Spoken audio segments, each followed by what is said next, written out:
Welcome students, we are doing chapter number 3, two stories about flying from your book First Flight. There are two stories in this chapter. First is his first flight and we have already done this. And it is about a bird who takes his first flight after so many efforts. And the second is Black Aeroplane and it is written by Frederick Forsyth. And in this story, a pilot who is flying an aeroplane suddenly comes across in the storm. Let's see what happened after this. The moon was coming up in the east behind me. The stars were shining in the clear sky above me. There wasn't a cloud in the sky. I was happy to be alone high up above the sleeping countryside.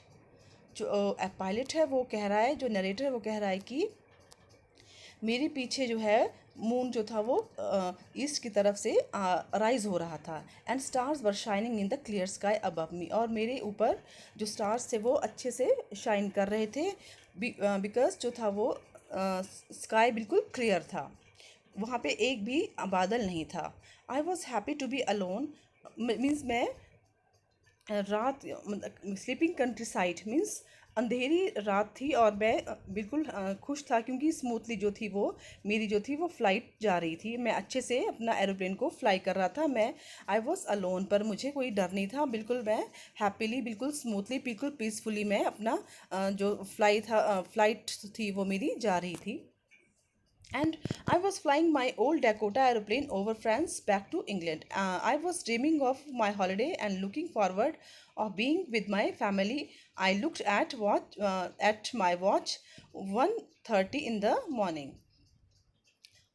मैं अपने old Dakota aeroplane को उड़ा रहा था. ये it is a type of aeroplane और मैं France से जो है मैं इंग्लैंड की तरफ जा रहा था. एंड मैं क्या ड्रीम कर रहा था अपने फैमिली के साथ हॉलीडेज़ को स्पेंड करने के, उनके फैमिली के बारे में वो सोच रहा था. और मैं घड़ी में देखा तो सुबह के 1:30 का टाइम उस टाइम हो रहा था. I should call Paris control soon, I thought as I looked down past the nose of the aeroplane. I saw the lights of a big city in front of me. I switched on the radio and said, Paris control Dakota DS088 here. Can you hear me? I am on my way to England. Over. तो जब वो Paris से ऊपर Paris के ऊपर उसने देखा, जब वो वहाँ था कि उसने देखा कि नीचे बहुत लाइट्स हैं, तो उसको लगा कि पेरिस है. एंड मुझे जो है वो पेरिस कंट्रोल रूम में जो थोड़ा सा अपने बारे में कंफर्मेशन देनी चाहिए, मुझे उनको कांटेक्ट में लेना चाहिए, मुझे उनसे कांटेक्ट करना चाहिए. उसने रेडियो को स्विच ऑन किया और अपना मैसेज जो है वो दिया पेरिस कंट्रोल रूम में.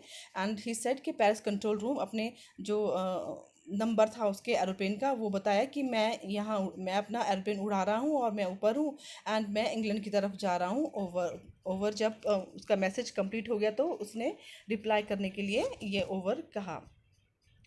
The voice from the radio answered me immediately. DS088, I can hear you. You ought to turn 12 degrees west now. DS088 over. तो उन्होंने एकदम से रिप्लाई किया कि तुम्हें जो है वो 12 डिग्री वेस्ट की तरफ जो है वो टर्न लेना है.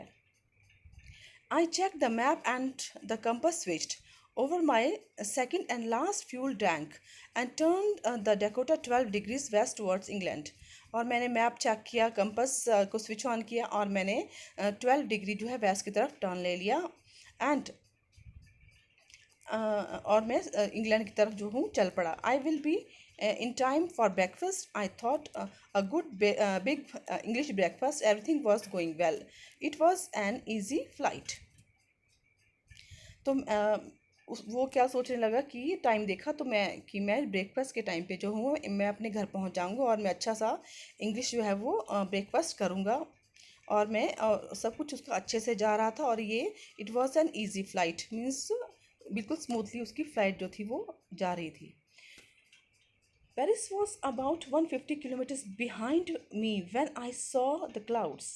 पेरिस मुझसे 150 किलोमीटर जब पीछे रह गया तो मैंने तब देखा कि अब तो वहाँ पे बड़े बड़े क्लाउड्स हैं, स्टॉर्म क्लाउड्स, मतलब तूफान वाले जो बादल हैं वो आ गए थे. दे वर ह्यूज, बहुत बड़े थे.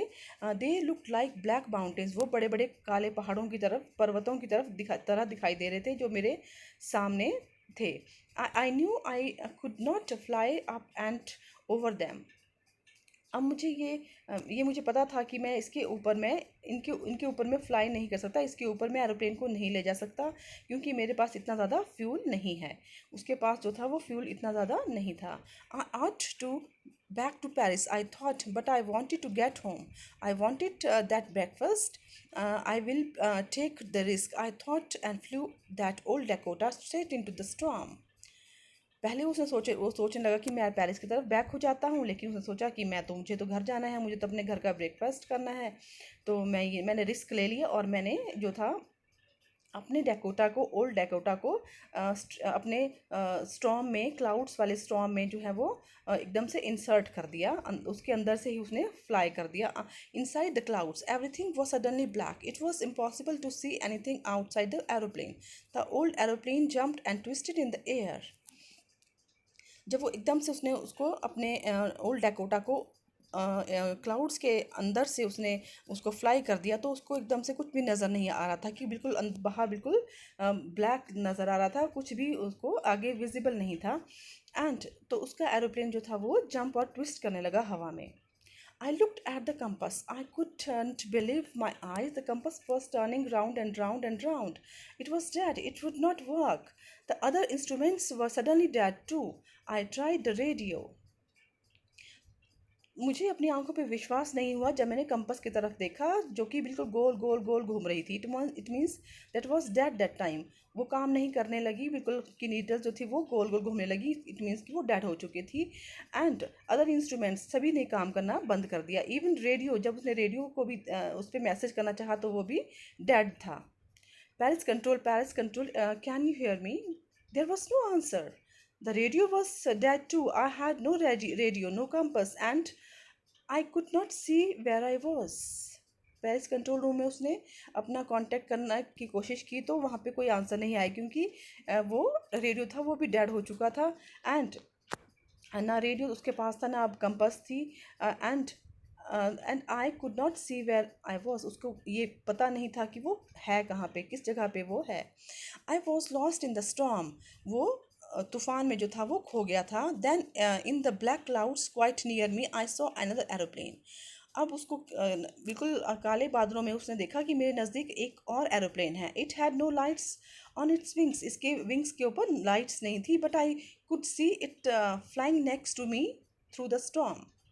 लेकिन मुझे ये नज़र आ रहा था कि वो मेरे साथ ही उड़ रहा था। आई could see the pilots face turn towards me. और मैंने देखा कि उसके पायलट का फेस मुझे नज़र आया, वो मेरी तरफ मुड़ा। I was very glad to see another person. और मैं बहुत खुश हुआ जब मैंने किसी और आदमी को वहाँ पे देखा। ही lifted one hand and waived.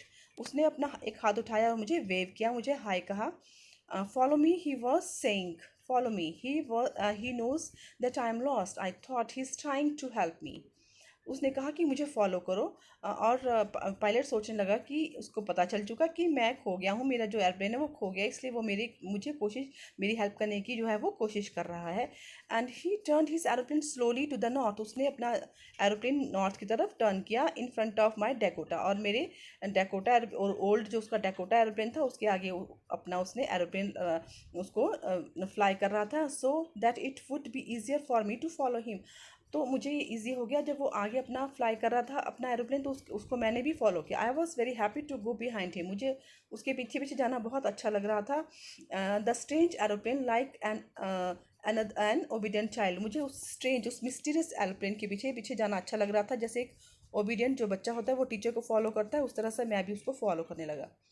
After half an hour, the strange black aeroplane was still there in front of me in the clouds.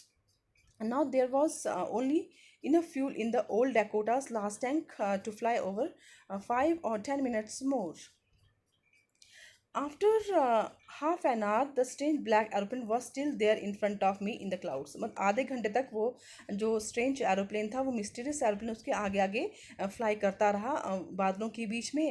And अब उसने सोचा कि अब तो मेरे एरोप्लेन में जो है वो सिर्फ 5 से 10 मिनट के फ्लाई करने के लिए ही इतना ही जो है फ्यूल बचा हुआ है उसके डेकोटा के टैंक में। तो इससे उसने उसको डर लगने लगा। I was starting to feel frightened again, but then he started to go down and I followed through the storm. और मुझे इससे मुझे डर लगने लगा।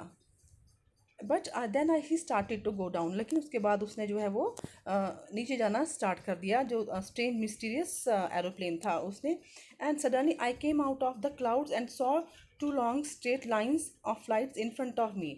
और अचानक से मुझे लगा कि मैं बादलों से बाहर आ गया हूँ, और मैंने देखा कि दो स्ट्रेट लाइंस हैं जिनकी दोनों तरफ लाइट्स लगी हैं।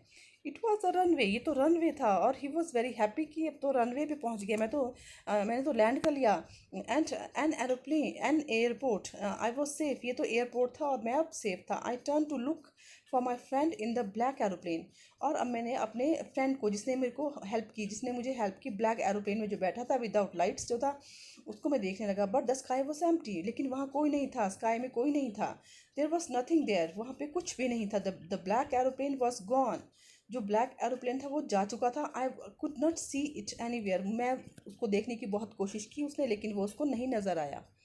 I landed and want as and was not sorry to walk away from the old Dakota near the control tower. I went and asked a woman in the control center where I was and who the other pilot was. I wanted to say thank you. मैं जब control tower के पास गया, एक lady वहाँ पे बैठी हुई थी, कंट्रोल सेंटर में बैठी हुई थी, तो मैंने उससे पूछा कि मैं कहाँ पे हूँ, उसने अपने बारे में पूछा कि ये जगह कौन सी है, कहाँ मैं खड़ा हूँ। एंड दूसरे पायलट के बारे में उसने कोशिश की कि दूसरा एयरप्लेन किसका था, पायलट कहाँ गया, ये चीज़ें उसने पूछने की कोशिश की कि मैं उसको थैंक यू मुझे करना है। She looked at me very strangely and then laughed. उसने मुझे बड़े स्ट्रेंजली देखा, मुझे बहुत ज़्यादा स्ट्रेंज तरीके से देखा कि ये कैसा क्वेश्चन कर रहा है, एंड वो उसके बाद वो हंसी।